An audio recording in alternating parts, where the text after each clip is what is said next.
Oi pessoal, vamos dar continuidade à leitura do Código de Direito Canônico. Hoje a gente vai ler o tópico dos bispos coadjutores auxiliares. É bem fácil de entender e é bem simples e curto também, vai ser um vídeo curto. Ele começa no cânone 403 e termina no 411, se eu não me engano. No 411. E o 403 diz o seguinte: parágrafo 1. Quando as necessidades pastorais da diocese o aconselharem, sejam constituídos, a pedido do bispo diocesano, um ou vários bispos auxiliares. O bispo auxiliar não goza de direitos de sucessão. Bom, então, para auxiliar a atividade do bispo, que o próprio bispo, a pedido, a seu próprio pedido, para a igreja que constitua, nomeie, digamos assim, vice-bispos, os bispos auxiliares. Ele não pode ter direito de sucessão, então se o bispo diocesano renunciar ou morrer, não vai chamar o bispo auxiliar. Mas, no entanto, ele tem funções semelhantes e, como o nome próprio diz, são funções de auxílio, de ajuda ao bispo principal. Parágrafo 2 comenta o seguinte: em circunstâncias mais graves, mesmo de índole pessoal, ao bispo diocesano pode ser dado um bispo auxiliar com faculdades especiais.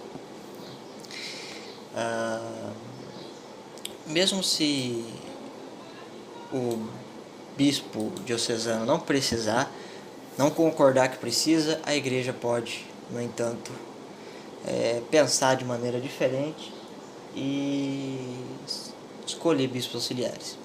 Parágrafo 3 comenta o seguinte: a Santa Sé, que seria o Vaticano, se lhe parecer mais oportuno, por sua própria iniciativa, pode nomear um bispo coadjutor, também com faculdades especiais. O bispo coadjutor goza de direito de sucessão. Aí, o bispo coadjutor ele é diferente do bispo auxiliar. Por quê? Porque o bispo coadjutor, apesar de ter as mesmas funções do auxiliar, o coadjutor pode suceder o bispo diocesano, o bispo principal, caso ele renuncie ou acabe morrendo, tá? O 404, parágrafo 1, são 3 parágrafos, diz o seguinte: o bispo coadjutor toma posse do ofício quando apresentar as letras apostólicas da nomeação, por si ou por procurador, ao bispo diocesano e ao colégio de consultores com a presença do chanceler da Cúria que consigne o facto em ata. Mesmo rito de posse do sacerdote e do bispo diocesano. Parágrafo 2. O bispo auxiliar toma posse de ofício quando apresentar ao bispo diocesano as letras apostólicas da nomeação com a presença do chanceler da Cúria que consigne o fato em ata. Basicamente a mesma coisa. Só que não pode ser um procurador, tem que ser o bispo auxiliar mesmo pessoalmente. Parágrafo 3. Se o bispo diocesano estiver totalmente impedido, basta que o bispo coadjutor ou o bispo auxiliar apresente as letras apostólicas de nomeação ao colégio dos consultores na presença do chanceler da Cúria. Por quê? A pessoa poderia perguntar, mas o bispo auxiliar e o coadjutor, eles precisam levar a sua documentação para o bispo principal. Eu falei assim, precisa. Mas e se o bispo principal estiver impedido por alguma coisa? Ele ter feito alguma coisa errada, ele está sob investigação, sob processo. Ele não pode receber essa documentação. De fato, não pode mesmo, mas não tem problema. Os candidatos a bispo coadjutor e auxiliar, eles podem e vão apresentar isso para a Igreja Católica, se não tiver bispo para receber, para a Cúria Romana mesmo. E vai ficar homologado no escritório do Vaticano. Cânone 405, parágrafo 1. O bispo coadjutor e o bispo auxiliar têm obrigações e direitos que são determinados pelas prescrições dos cânones seguintes e pelas letras de nomeação. Os próximos cânones vão falar dos direitos e dos deveres. Tá? Parágrafo 2. O bispo coadjutor e auxiliar, referidos no cânone 403, assistem ao bispo diocesano em todo o governo diocese, substituem a ausência ou impedimento, ou seja, eles são subordinados ao bispo diocesano, que é o bispo principal. E caso esse bispo diocesano tenha algum problema, ele morra, ele renuncie, ele esteja impedido, sendo processado pela igreja, o bispo coadjutor e o bispo auxiliar vão fazer as mesmas obrigações que o diocesano estava fazendo. Então, se ele está impedido, até resolver esse impedimento, esses monsenhores vão estar ali. Ou, se esse bispo falecer, até aparecer um outro bispo, o coadjutor auxiliar ajudando. E o coadjutor, inclusive, pode dar seguimento e tomar posse, se a igreja quiser assim. Cânone 406, parágrafo 1. O bispo coadjutor e o bispo auxiliar referidos no cânone 403 sejam constituídos vigários gerais pelo bispo diocesano. Além disso, o bispo diocesano confia-lhes de preferência a outros, o que em virtude do direito requer mandato especial, ou seja, eles têm autoridade sobre os seminaristas, sobre os padres, sobre os diáconos. Tá?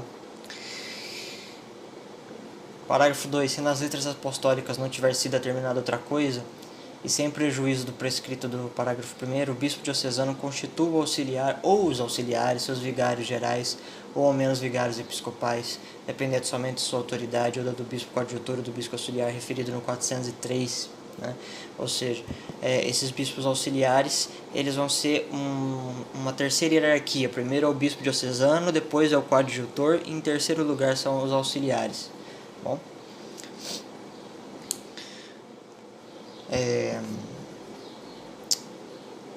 Cânone 407, parágrafo 1º.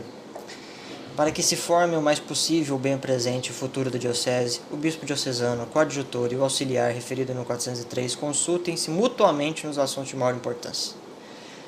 Para ter uma unidade, para ter um lugar comum no diálogo deles, para evitar contenda e briga. Isso é muito importante dentro da igreja e infelizmente nem sempre acontece.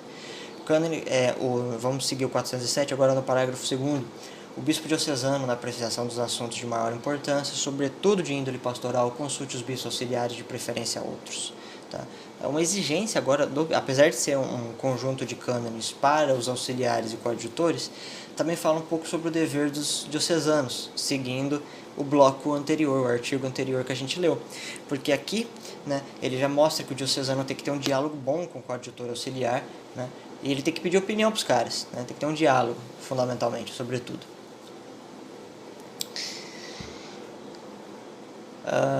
Parágrafo 3º. O bispo coadjutor e o bispo auxiliar, já que foram chamados a partilhar da solicitude do bispo diocesano, exerçam de tal modo suas funções que procedam com este em harmonia e ação e de espírito.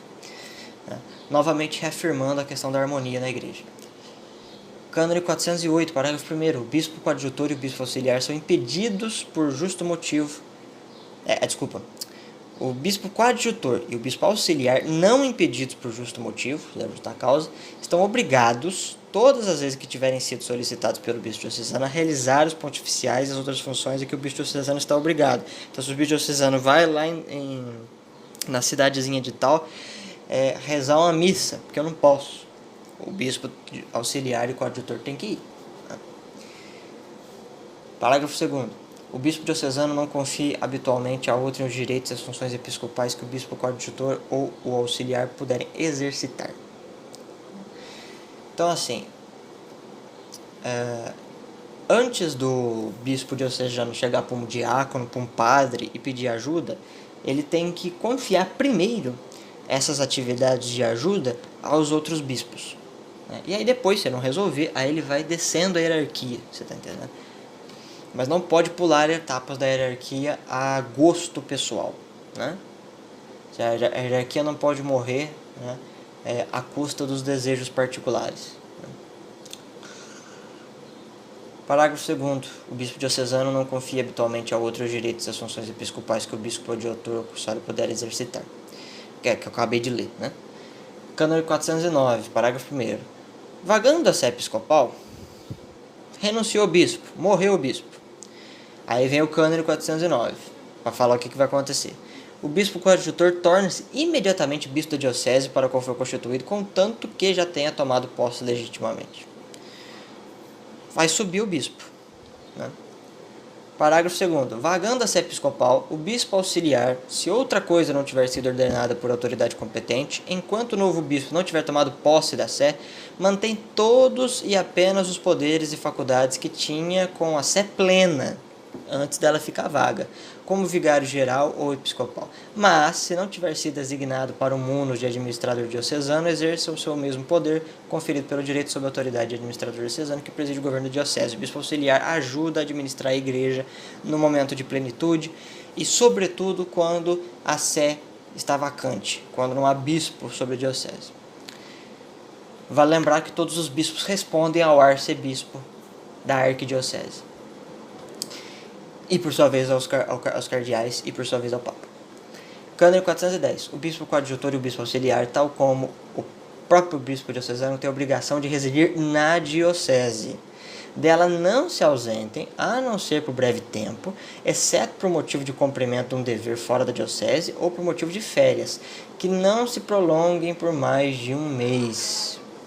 Tá certo? Então, se vai fazer uma missão, missão dura no máximo um mês. Vai sair de férias, máximo um mês. A não ser que seja por uma situação significativa relacionada à saúde, por exemplo, ter que internar o cara no hospital de outra cidade, né? Ou seja, residir na diocese, né?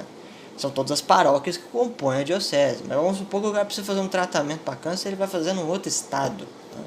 Isso é diferente, tá? Isso é um motivo aceitável, compreensível, plausível, né? E normal. Né? Só fica doente e vai tratar a doença. Caso contrário, fique na diocese, obrigatoriamente. E o último cânone, no concernente à renúncia do ofício, aplica-se ao bispo coadjutor as prescrições do 401 e 402, ou seja, nomeia outro coadjutor e outro auxiliar. Para tentar, quando ficar vago, não ficar vago por muito tempo. Né?